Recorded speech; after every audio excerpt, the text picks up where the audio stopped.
Hello नमस्कार दोस्तों, स्वागत है आप सभी को आपके अपने YouTube channel Akhilesh concept pro में। दोस्तों आज हम लोग डिस्कस करेंगे क्लास 10th की मैथमेटिक्स के अंतर्गत क्वाड्रेटिक इक्वेशन में। आज हम लोग 50 MCQ करने वाले हैं, जो कि आपका 2026 में जो बिहार बोर्ड का जो एग्ज़ाम होगा, उस बिहार बोर्ड के लिए 10th क्लास के लिए बहुत महत्वपूर्ण होने वाला है। तो आइए, ये रहा आपके सामने आज का पहला प्रश्न। आप लोग कलम कापी लेकर के बैठेंगे, साथ में आप हमें लास्ट में कमेंट भी कर सकते हैं। तो ये रहा आज का पहला प्रश्न। पहला प्रश्न है, द्विघात सूत्र को किस वैज्ञानिक ने प्रतिपादित किया? वह व्यक्ति का नाम बताइए जिसने द्विघात सूत्र को प्रतिपादित किया। देखिए, द्विघात सूत्र है क्या, तो यहाँ से हम लोग मूल निकालते हैं। तो होता है मूल बराबर -b plus minus under root D बटा 2a होता है। अब यही आपका द्विघात सूत्र है। तो इस द्विघात सूत्र को निकालने का श्रेय किसको जाता है?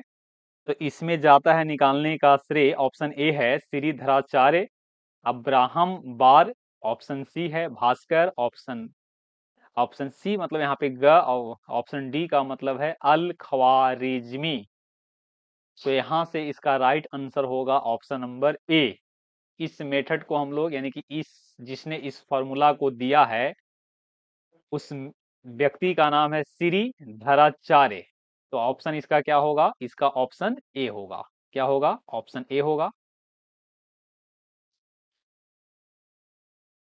इसमें और आप लोग को बता देते हैं कुछ एक्स्ट्रा नॉलेज।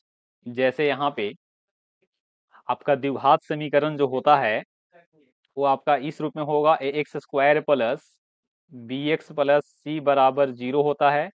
और यहाँ पे ए का गुणांक, सॉरी, एक्स स्क्वायर का गुणांक 0 नहीं होना चाहिए। इसमें जो डी है, डी को हम विवेचक कहते हैं। डी को क्या कहते हैं? डी को यहाँ पे विवेचक कहा जाता है। इसी का दूसरा नाम विभिक्तर होता है। इसका सूत्र होता है बी स्क्वायर माइनस 4ac होता है। तो चलिए, बाकी हम लोग अगले प्रश्न की ओर मूव कर रहे हैं। प्रश्न संख्या आपका 2 है, निम्न में से कौन द्विघात समीकरण नहीं है? ऑप्शन ए है एक्स प्लस 2 का होल क्यूब बराबर x into x square minus 1। Option B है एक्स प्लस 1 का होल स्क्वायर बराबर 2 ऑफ एक्स माइनस 3। ऑप्शन ग है x minus 2 into x plus 2 बराबर 5। और ऑप्शन आपका घ है x square plus 1 by x square बराबर 2। इसको चेक करना पड़ेगा। पहला ऑप्शन को मैं चेक कर रहा हूँ, ऑप्शन का को चेक कर लेता हूँ। यहाँ पे चेक कर लेना है यहाँ पे। तो यहाँ से है एक्स प्लस 2 का होल क्यूब बराबर x into x square minus 1। देखिए, ए आपका ए प्लस बी के होल क्यूब पे टूटेगा, तो इसका फॉर्मूला लिख देते हैं यहाँ पे। इसका फॉर्मूला होता है a cube plus 3a square b plus 3ab square plus b cube. इसी पे आपको तोड़ना होगा, तो यहाँ पे तोड़ेंगे। एक्स का whole square, sorry whole cube लिखेंगे, एक्स का whole cube plus 3 of x square of 2 plus 3 of x into 2 का स्क्वायर प्लस यहाँ से लिखेंगे 2 का क्यूब। और इसको मैं मल्टीप्लाई कर लेता हूँ, तो मल्टीप्लाई करेंगे तो क्या मिलेगा? यहाँ से मिलेगा x cube minus x. Finally इसको हल करके लिख लेते हैं, तो ये हो जाएगा एक्स क्यूब प्लस यहाँ से 3 दूनी 6 एक्स स्क्वायर, और यहाँ से हो जाएगा 2 दूनी 4, 4 में 3 से गुना करेंगे तो हो जाएगा 12 और एक्स, और 2 को 3 बार गुना करना है 8 होगा। यहाँ से मिलेगा एक्स क्यूब माइनस एक्स। इस सबको हल करना होगा, उसके बाद ही आप बता सकते हैं। यहाँ से देख पा रहे हैं कि एक्स क्यूब से एक्स क्यूब आपका क्या हो जाएगा? एक्स क्यूब से एक्स क्यूब आपका कैंसिल हो गया, तो यहाँ से मिलेगा 6 x square plus 12x plus 8 plus x बराबर 0।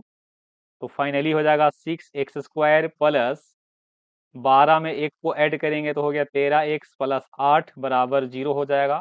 यहाँ पे देख लीजिए, ए आपका किस रूप में है? ए आपका है a x square plus b x plus c बराबर 0 के फॉर्मेट में है, जहां ए का मान 0 नहीं है। ए का मान यहाँ पे देख लीजिए कितना है, ए का मान यहाँ पे 0 नहीं है, यानी कि 6 है। ए का मान यहाँ पे 0 नहीं है, इसका मतलब है कि ए आपका क्वाड्रेटिक इक्वेशन है। चलिए, तो ए आपका आंसर नहीं होगा। अगले ऑप्शन की ओर मूव करेंगे।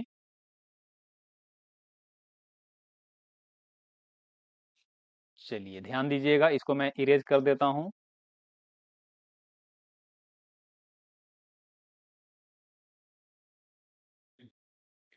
ऑप्शन खा को चेक कर लेते हैं। ऑप्शन खा है एक्स प्लस 1 का होल स्क्वायर बराबर 2 इंटू एक्स माइनस 3 है। ये हो जाएगा एक्स स्क्वायर ए प्लस बी का होल स्क्वायर पे टूटेगा, तो एक्स स्क्वायर प्लस 2 इंटू ए इंटू बी, और प्लस हो जाएगा बी का स्क्वायर। अब यहाँ से हो जाएगा 2x माइनस 2 इंटू 3 गुना कर लेंगे तो 6 हो जाएगा। तो फाइनली ये हो जाएगा x square plus 2x plus 1 बराबर 2x माइनस 6। तो ये हो जाएगा एक्स स्क्वायर, यहाँ से 2x से 2x आपका कैंसिल हो गया, तो ये हो जाएगा 1 प्लस 6 बराबर 0। तो ये मिलेगा एक्स स्क्वायर प्लस 7 बराबर 0। इसको मैं अरेंज कर सकता हूँ, x square plus 0 into x लिख दिए और प्लस में यहाँ पे 7 लिख दिए, बराबर में कितना 0। आप देख लीजिए ए भी आपका किस फॉर्मेट में है, a x square plus b x plus c के रूप में है। इसका मतलब है कि ए भी आपका पहला भी आपका क्वाड्रेटिक इक्वेशन है, दूसरा भी क्वाड्रेटिक इक्वेशन है। अब हम लोग आगे चेक करेंगे, इसमें आपको ढूंढना है कि कौन क्वाड्रेटिक इक्वेशन नहीं है। चलिए तो आगे मूव कर रहे हैं, जो कि ऑप्शन नंबर सी पर हम लोग चेक करेंगे। तो ऑप्शन नंबर सी जो है, x minus 2 into x plus 2 बराबर कितना है 5 है। ये हो जाएगा ए, देखिए ए माइनस बी इंटू ए प्लस बी है, यहाँ पे फॉर्मूला लिख देता हूँ, ए माइनस बी इंटू ए प्लस बी का जो सूत्र होगा वो आपका हो जाएगा ए स्क्वायर माइनस बी स्क्वायर। तो यहाँ एक्स का स्क्वायर हो जाएगा और यहाँ से 2 का स्क्वायर बराबर 5 मिलेगा।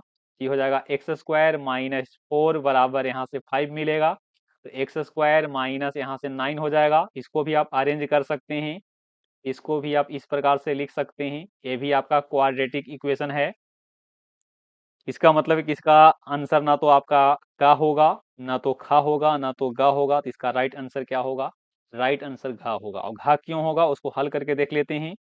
देखिए यहाँ से है एक्स स्क्वायर प्लस 1 बटा एक्स स्क्वायर है, बराबर में कितना है 2 है।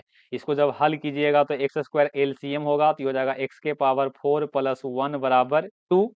तो यहाँ से हो गया एक्स के पावर 4 प्लस 1 बराबर 2 एक्स स्क्वायर, तो एक्स के power 4 minus 2 x square plus 1 बराबर 0। ये देख लीजिए आपका, ये आपका द्विघात समीकरण नहीं है, ये आपका 4 पावर में है, ये आपका चतुर्थ घाती, ये आपका चतुर्थ घाती समीकरण है। इसका अर्थ ये हुआ कि इसमें ऑप्शन घ जो है वो आपका द्विघात समीकरण नहीं है। तो इस प्रकार से आपको चेक करना पड़ेगा। एक आपको हिंट भी दे रहा हूं कि इस प्रकार से शॉर्ट में आप पकड़ सकते हैं। कहा जाता है कि यहाँ x का जो पावर है, x का पावर यहाँ पे केवल क्या होनी चाहिए, x का पावर यहाँ पे 2 होना चाहिए। x का पावर 2 रहेगा तभी आपका ये क्या होगा, मतलब x का जो पावर होना चाहिए वो पावर सिर्फ पॉजिटिव में होना चाहिए। जैसे यहाँ पे आप देखिएगा तो यह एक्स स्क्वायर है और नीचे वाले को ऊपर ले जाएंगे तो मिलेगा x के पावर माइनस 2 और बराबर में 2। तो देख लीजिए यहाँ पे माइनस 2 होने के कारण ये आपका द्विघात समीकरण नहीं है। कहा जाता है कि x का पावर 2 होना चाहिए, x का पावर कभी भी आपको रूट के अंतर्गत नहीं होना चाहिए, चाहे यहाँ पे कोई भी रूट हो, ठीक है ना। मतलब x का यहाँ पे जो वैल्यू होगा वो आपका पॉजिटिव इंटीजर होना चाहिए, x का जो वैल्यू है वो आपका पॉजिटिव इंटीजर होना चाहिए। जैसे एक एग्जांपल के थ्रू और आप लोग को समझा देते हैं। जैसे यहाँ पे कहते हैं कि x square plus 5x plus root 2 बराबर 0, क्या ये क्वाड्रेटिक इक्वेशन है। तो ये आपका क्वाड्रेटिक इक्वेशन है, क्योंकि यहाँ पे एक्स स्क्वायर है प्लस 5x प्लस रूट 2 है। अचर पद यहाँ पे रूट में रहेगा तो उससे फर्क नहीं पड़ता है, लेकिन यहीं पे कहते हैं कि चलिए आप इसको बताइए।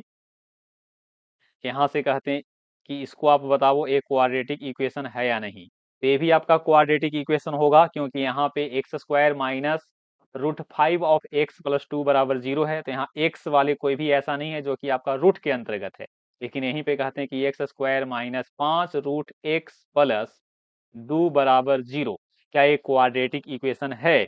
तो देख लीजिए यहाँ से, इसको अगर आप थोड़ी और आगे हल कीजिएगा तो x² - 5 और रूट का मतलब है x का पावर 1/2, x का पावर 1/2 प्लस यहाँ पे कितना हो गया 2 बराबर 0। इसका मतलब है कि x का पावर देखिए 2 तो आपका है पॉजिटिव इंटीजर, लेकिन आपका यहाँ पे 1/2 जो है, 1/2 आपका क्या नहीं है, 1/2 आपका इंटीजर नहीं है। इंटीजर नहीं, ये आपका फ्रैक्शन है। ये क्या है? ये फ्रैक्शन है। तो फ्रैक्शन नहीं होना चाहिए, आपका क्या होनी चाहिए? आपका इंटीजर होना चाहिए। वो भी कौन सा इंटीजर? Positive integer. इंटीजर और इंटीजर में आपको आइडिया होगा कि इंटीजर किसको कहते हैं। जैसे कि यहाँ पे देख लीजिए, इंटीजर को अगर यहाँ पे क्या करते हैं, क्लासिफाई करते हैं, तो आपका 3 प्रकार के होता है। जैसे एक आपका पॉजिटिव इंटीजर, एक आपका होता है नेगेटिव इंटीजर, और एक आपका होता है न्यूट्रल यानी कि उदासीन। उदासीन इंटीजर जो कि आपका 0 हो जाता है। जैसे पॉजिटिव में आपका हो जाएगा +1, +2, +3, आगे भी हो सकता है। इसमें आपका -1, -2, -3, -4 और आगे भी। इस प्रकार से आपका क्या होता है? इंटीजर होता है। चलिए आगे मूव कर रहे हैं। क्वेश्चन नंबर 3, इनमें से कौन द्विघात समीकरण है? तो इसको आपको चेक करना पड़ेगा। देखिए एक आपको हिंट दे रहा हूं कि कौन आपका होगा। देखिए ये आपका 3 पावर है, अब इसको हल करेंगे तो 2 पावर में मिलेगा। इसका मतलब कि एने वाला 3 पावर इधर वाले 3 पावर से कैंसिल आउट नहीं होगा। इसका मतलब ये आपका द्विघात समीकरण नहीं है।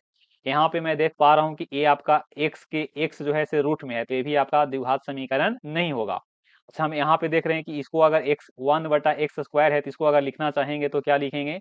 1/x² है तो इसको लिखेंगे -x⁻² लिखेंगे, तो ये भी आपका माइनस में हो गया, जो कि आपका द्विघात समीकरण नहीं है। तो एक ही ऑप्शन बच जाता है, जो कि ऑप्शन आपका क्या होगा?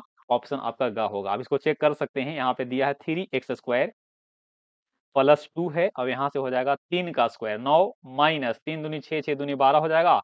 और सॉरी यहाँ पे ऐसा तो है नहीं, आप डायरेक्ट इसको हल कर सकते हैं।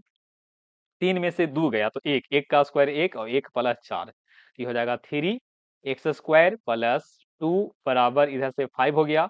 ये आपका हो जाएगा 3x² - 3 बराबर 0। तो देख लीजिए आपका क्या है? एक आपका क्वाड्रेटिक इक्वेशन है। भले इसमें पदों की संख्या एक कम है, लेकिन फिर भी ये आपका क्या है? ये आपका क्वाड्रेटिक इक्वेशन है। इसको मैं ऐसे भी लिख सकता हूँ, 3x² + 0 ऑफ x -3 बराबर 0। तो देख लीजिए ये आपका क्या है? तो ये आपका क्वाड्रेटिक इक्वेशन है, क्योंकि ये किस फॉर्मेट में है? ax² + bx + c बराबर 0, और जहां a does not equal to 0 के फॉर्मेट में है, इसका मतलब है कि ये आपका क्वाड्रेटिक इक्वेशन है। तो चलिए हम आगे मूव कर रहे हैं, जो कि आपका क्वेश्चन नंबर 4 होगा। तो इसका राइट आंसर क्या है? इसका राइट आंसर ऑप्शन सी है। वीडियो पसंद आता है तो आप हमारे चैनल को अपने दोस्तों के साथ साझा कर सकते हैं, और साथ ही हमारे चैनल को सब्सक्राइब कर सकते हैं। चलिए आगे मूव कर रहे हैं। कह रहा है कि इनमें कौन द्विघात समीकरण नहीं है? मतलब इसमें एकाध गो ऐसा होगा जो द्विघात, इसमें मतलब मोस्टली जितने भी ऑप्शन हैं, इस ऑप्शन में कोई एक ही गो ऐसा होगा जो द्विघात समीकरण नहीं होगा। इसका मतलब इसमें 3 ऑप्शन ऐसा होगा जो आपका द्विघात समीकरण होगा। तो देख लीजिए ये आपका बिल्कुल द्विघात समीकरण है। इसको दाएं बाएं करके प्रशांतर करके सोल्व कीजिएगा तो ये आपका द्विघात समीकरण के फॉर्मेट में दिखेगा। यहाँ देख लीजिए x के पावर 3 है, और यहाँ से ये देखिएगा तो x - 1 का क्यूब अगर तोड़िएगा तो ये भी आपका x के पावर 3 आवेगा। तो यहाँ से x के पावर 3, यहाँ से x के पावर 3 से कैंसिल आउट हो जाएगा। तो फाइनली इसको हल करने के बाद जो मिलेगा वो आपका द्विघात समीकरण मिलेगा। तो ये भी आपका द्विघात समीकरण है। हम यहाँ पे देख रहे हैं कि यहाँ पे मैं देख लेता हूँ। देखिए x + 3 का होल स्क्वायर है, यहाँ पे 3 × x² - 5 है।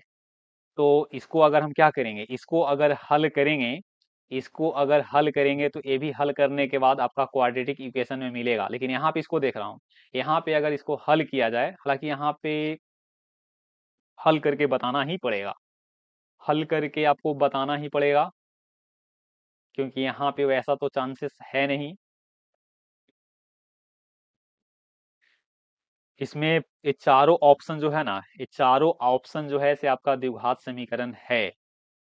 लेकिन चलो इसको एक बार देख लेते हैं, है ना। जैसे ऑप्शन घ को ले लेते हैं, इसको मैं एक्सपेंड कर दे रहा हूँ। हालांकि आंसर आपका ए होगा, ए आपका द्विघात समीकरण है। इसको तोड़ते हैं तो देखिए √2x का होल स्क्वायर हो जाएगा +2 × √2 ऑफ x, और यहाँ पे 3 हो जाएगा, और प्लस में 3 का स्क्वायर हो गया। अब इधर हो जाएगा 2x² प्लस 5 हो जाएगा। तो इसको हल करेंगे तो आएगा 2x² प्लस, ये हो जाएगा 3 दूनी 6, 6√2 ऑफ x प्लस यहाँ से 9 मिलेगा। अब ये आपका हो गया 2x² प्लस 5। तो हम यहाँ देख पा रहे हैं कि दोनों आपस में क्या हो जाएगा, कैंसिल हो जाएगा। और फाइनली जो हल करके बचेगा वो आपका द्विघात समीकरण के फॉर्मेट में नहीं बचेगा। इसका मतलब है कि इसका राइट आंसर जो होगा से ऑप्शन घ होगा। ऑप्शन घ जो है से क्वाड्रेटिक इक्वेशन नहीं है। बाकी आपके ये तीनों ऑप्शन क्या है, क्वाड्रेटिक इक्वेशन है। इसका राइट आंसर क्या होगा, इसका राइट आंसर ऑप्शन घ होगा। आप इसको सोल्व कर सकते हैं। मैंने आपको एक सिंपल सा हिंट दे दिया हूं कि किस प्रकार से हम लोग क्वाड्रेटिक इक्वेशन को आइडेंटिफाई करते हैं। चलिए आगे मूव करेंगे, जो कि आपका क्वेश्चन नंबर 5 होगा।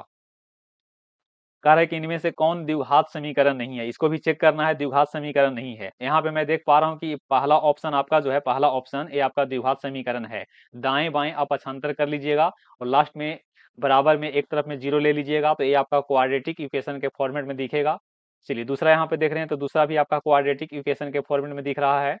तीसरा यहाँ पे देखेंगे तो वही वाला सिचुएशन हो गया कि यहाँ से मिलेगा 2x², अब यहाँ से भी 2x², तो ये आपका फाइनली हल करने के बाद ये कट जाएगा और ये आपका लीनियर इक्वेशन मिलेगा। लीनियर इक्वेशन का मतलब कि आपका क्वाड्रेटिक इक्वेशन नहीं है, तो ये आपका आंसर हो जाएगा। इसको हल करेंगे तो आपका क्वाड्रेटिक इक्वेशन मिलेगा। इसका मतलब है कि ये आपका यहाँ पे ऑप्शन नंबर जो ग है, वो ऑप्शन नंबर ग एक द्विघात समीकरण नहीं है, ये आपका लीनियर इक्वेशन हो जाएगा। यही आपका राइट आंसर होगा। चलिए आगे मूव कर रहे हैं। इसमें ज्यादा समय नहीं दिया कीजिए, आप इसको डायरेक्ट चेक कर सकते हैं उसके आधार पे। यदि क्वेश्चन नंबर 6 की ओर मूव किए हैं, जो कि यहाँ पे लिखा हुआ है कि यदि समीकरण 3x² माइनस 10x प्लस 3 बराबर 0 का एक मूल है, एक मूल का एक मूल है तो दूसरा मूल होगा। यहाँ पे क्वेश्चन को मैं करेक्शन कर देता हूँ। यहाँ पे एक मूल बता मतलब पूछा है आपसे, एक मूल यहाँ पे आपको निकालने के लिए कह रहा है। तो इसको मैं क्या कर लूंगा, इसको मैं हल कर लेता हूँ। मतलब यहाँ पे जो प्रश्न है उसको मैं करेक्शन करके पढ़ देता हूँ। यदि समीकरण इतना बराबर 0 है तो इसका एक मूल बनाना है, यहाँ पे दूसरा नहीं बल्कि यहाँ पे एक मूल होगा। इसको हल कर लेते हैं। 3 में 3 से गुना करेंगे, गुणनखंड आप लोग को आना चाहिए। गुणनखंड किस प्रकार से हम लोग बनाते हैं उसको आप देख सकते हैं। तो गुणनखंड का नियम होता है कि देखिए ये आपका इस फॉर्मेट में है, ax² plus bx plus c बराबर 0 के फॉर्मेट में है। तो हम a में पहले क्या करते हैं, a में आपको c से गुना करना होगा, तो यहाँ से मिलेगा ac। अब ac को पुनः हम लोग क्या करते हैं, तोड़ते हैं, और तोड़ करके इसको हम कितना लाने का प्रयास करेंगे, ये मिडिल टर्म जो है ना, मिडिल टर्म के रूप में हम लोग लाने का प्रयास करते हैं। तो चलिए इसी के आधार पर हम लोग बना देते हैं। यहाँ से है 3x² माइनस 10x प्लस 3। 3 में 3 से गुना किए तो 10 मिलेगा, 10 मिला, सॉरी 3 में 3 से गुना करेंगे तो 9 मिलेगा। और 9 को इस प्रकार से तोड़ना है कि जोड़ने या घटाने पे कितना आना चाहिए, जोड़ने और घटाने पे 10 आना चाहिए। तो क्या मैं इसको ऐसे नहीं तोड़ सकता हूँ, 9 एकम 9, यहाँ पे होगा 3x² minus 9x minus x plus 3 बराबर कितना हो जाएगा, 0। फाइनली यहाँ से 3 कॉमन, x कॉमन, तो हो जाएगा x माइनस 3, और यहाँ से -1 कॉमन हो जाएगा, तो यहाँ से मिलेगा x माइनस 3 बराबर कितना हो जाएगा, 0। एक आपको हिंट दे रहा हूँ, यहाँ पे गुणनखंड जब हम लोग तोड़ते हैं तो ये अंदर वाले जो टर्म होते हैं ना, इसको हर हाल में बराबर लाना होता है। अब यहाँ से इसको दोबारा मैं कॉमन कर लूंगा, तो यहाँ से हो जाएगा 3x माइनस 1 बराबर कितना हो जाएगा, 0। अब दोनों को बराबर में क्या कर लीजिए, दोनों को बराबर में 0 ले लीजिए, जैसा कि आप लोग पढ़ा होगा उसके आधार पे। 3x माइनस 1 बराबर 0, तो यहाँ से आपका मिलेगा x बराबर 3, और यहाँ से मिलेगा 1/3। तो कह रहा है कि इसका एक मूल होगा, तो एक मूल यहाँ से ऑप्शन के अनुकूल देख लीजिए, ऑप्शन के अनुकूल आपका बी भी होगा और ऑप्शन के अनुकूल आपका घ भी होगा। मतलब यहाँ पे ख और घ दोनों होगा। तो यहाँ से आप किसी एक को टिक आउट कर सकते हैं। अगर हम यहाँ पे खा को लेते हैं तो आपका घा नहीं होगा, नहीं तो फिर इसमें एक ऑप्शन को और शामिल करना पड़ेगा, इसमें लिखना पड़ेगा खा और घा दोनों। यहाँ के अनुसार अगर हम देखेंगे तो इसका आंसर क्या होनी चाहिए, यहाँ होगा आपका खा और घा दोनों होगा, खा और घा दोनों होगा। तो आपका ये दोनों ऑप्शन सही होगा। क्वेश्चन थोड़ा सा यहाँ पे मतलब इसका ऑप्शन को थोड़ा सा चेंज करना पड़ेगा, तब इसका एक आंसर एग्जैक्ट होगा, जो कि एक्यूरेट होगा। क्वेश्चन नंबर 7, निम्नलिखित में किस समीकरण का एक मूल दू है। देखिए ऐसा प्रश्न जब मिलता है ना, तो ऑप्शन में जो आपका एक मूल है उस मूल को रख करके बराबर में 0 लाने का प्रयास कीजिए। नहीं तो आप उस स्थिति में आप क्या करिएगा, अगर दूसरे कंडीशन से बनाना चाहते हैं तो ये चारों ऑप्शन को पहले क्या करना होगा, चारों ऑप्शन को गुणनखंड निकाल के और चेक करना पड़ेगा कि किन किन समीकरण का मूल दू होगा। अगर हम यहाँ पे रख करके चेक करते हैं तो 2 रखेंगे, तो 2 का स्क्वायर हो गया माइनस 4 गुने 2 माइनस 21, इसको हल करके 0 लावेंगे, तो 2 दूनी 4 माइनस 8 माइनस 21, ये आपका हो जाएगा 4 माइनस 29, जो कि आपका क्या नहीं मिलेगा, जीरो नहीं मिलेगा, तो ये आपका नहीं होगा। इसको चेक कर लेते हैं, 2 का स्क्वायर 4 गुने 2 प्लस 5, तो 2 दूनी 4 माइनस 8 प्लस 5, इसको हल करेंगे तो 9 में से 8 गया, 1 मिलेगा जो कि आपका जीरो नहीं है, तो ये भी नहीं होगा। इसको चेक कर लेते हैं, 2 का स्क्वायर 2 गुने 2 प्लस 1, तो ये आपका हो गया 4 माइनस 4 प्लस 1, तो फाइनली इसको हल करेंगे तो ये भी आपका जीरो नहीं मिलेगा, तो एक ही आंसर, एक ही ऑप्शन बचेगा जो कि आपका क्या होगा, ऑप्शन घ होगा। इसको देख लीजिए, आप देख सकते हैं, 2 के 2 यहाँ पे 2 रखना होगा, 7 के साथ यहाँ पे 2 रखना होगा, प्लस में क्या करेंगे 6 बराबर 0, तो 2 गुने 4 और 7 गुने 2 14 हो जाएगा, और यहाँ से 6 हो जाएगा, 4 दूनी 8 माइनस 14 प्लस 6, तो 14 में से 14 गया, कितना हो जाएगा जीरो। इसका मतलब है कि इसका राइट आंसर क्या होगा, ऑप्शन नंबर घ होगा। क्वेश्चन नंबर 8 की ओर मूव कर रहे हैं। अल्फा और बीटा इनके क्या हैं, मूल हैं, तो 1 बाई अल्फा और 1 बाई बीटा निकालना है। इसके लिए आपको पहले यहाँ पे देख लीजिए, a x square plus b x plus c बराबर 0 है, तो इनके दो गो मूल हैं, एक अल्फा है एक बीटा है, तो यहाँ पे कहा जाता है कि अल्फा प्लस बीटा जो होगा वो माइनस बी बटा ए होगा, और अल्फा इंटू बीटा जो होगा वो आपका सी बटा ए होगा। तो यहाँ से आप देख लीजिए, 1 बाई अल्फा है और 1 बाई क्या है, बीटा है। इसको हल करेंगे तो क्या मिलेगा, अल्फा बीटा यहाँ पे एलसीएम हो जाएगा, तो ऊपर हो जाएगा बीटा प्लस अल्फा, तो यहाँ से आप निकाल के देख सकते हैं। देखिए इसको यहाँ पे ए बराबर आपका 2 है, बी बराबर -1 है, और सी बराबर -6 है। इसको हल करेंगे तो माइनस के माइनस, और बी का वैल्यू कितना है, -1 है, और सी का वैल्यू यहाँ पे 2 है, तो फाइनली कितना मिलेगा, 1/2, और अल्फा इंटू बीटा कितना मिलेगा, अल्फा इंटू बीटा आपको मिलेगा सी बटा ए, तो सी का वैल्यू यहाँ पे -6 है, और ए का वैल्यू 1 है, सॉरी 2 है, ए का वैल्यू यहाँ पे 2 है, तो ये आपका फाइनली -3 मिलेगा। तो यहाँ पे आप रख लीजिए और इसका वैल्यू निकाल लीजिए, तो अल्फा प्लस बीटा का वैल्यू यहाँ से कितना मिला, 1/2 मिला, और अल्फा इंटू बीटा का वैल्यू आपको -3 है, तो फाइनली हल करेंगे तो मिलेगा -1/6। इसका राइट आंसर क्या होगा, ऑप्शन नंबर घ होगा। अब हम मूव करेंगे क्वेश्चन नंबर 9 की ओर। यदि द्विघात समीकरण a x square plus b x plus c, और यहाँ पे है ए नॉट इक्वल टू 0 है, का मूल अल्फा और बीटा है, तो यहाँ से पूछा है अल्फा प्लस बीटा, तो यहाँ देख लीजिए, a x square plus b x plus c बराबर 0 है, इनके दो गो मूल हैं, एक अल्फा है और एक बीटा है, तो यहाँ से अल्फा प्लस बीटा, जिसको हिंदी में कहेंगे शून्यंकों का योगफल, की हो जाएगा माइनस बी बटा कितना ए, तो यहाँ पे माइनस के माइनस, और बी का वैल्यू यहाँ पे बी है और ए का वैल्यू ए है। इसका राइट आंसर क्या होगा, ऑप्शन नंबर का होगा। क्वेश्चन नंबर 10, मूलों का गुणनफल, यानी कि मूलों का गुणनफल का मतलब होता है अल्फा इंटू बीटा, जो कि आपका हो जाएगा सी बटा कितना, सी बटा ए। यहाँ पे देख पा रहा हूँ कि सी बराबर कितना है, तो सी बराबर 1 है, और ए बराबर कितना है, 4 है, तो इसका राइट आंसर होगा ऑप्शन नंबर का। आगे मूव कर रहे हैं, इसका विवेचक निकालना है। देखिए विवेचक निकालने के लिए सबसे पहले आप यहाँ पे इस प्रकार से समझेंगे, a x square plus b x plus c बराबर 0, तो यहाँ से विवेचक बराबर होता है डी, और डी बराबर होगा बी स्क्वायर माइनस 4ac। तो यहाँ पे मैं देख पा रहा हूँ कि ए बराबर कितना है, ए बराबर 2 है, बी बराबर -4 है, और सी बराबर कितना है, 3 है, तो यहाँ पे रख लीजिए। तो -4 का स्क्वायर -4 इंटू 2 इंटू 3, ये आपका 16 हो गया, और यहाँ से 4 दूनी 8, 8 की 24 हो गया, तो 16 में से 24 जाएगा तो कितना बचेगा, ये आपका -8 होगा, तो ऑप्शन नंबर ग होगा। विवेचक से संबंधित कुछ बात और भी सीख सकते हैं। अगर डी का मान निकाले और कितना आ गया 0, तो इसका मूल्य जो होगा, इसका मूल्य वास्तविक होगा, और साथ में क्या होगा, समान होगा। अगर डी का मान निकालें, रह देते हैं, लाइन कट गया है।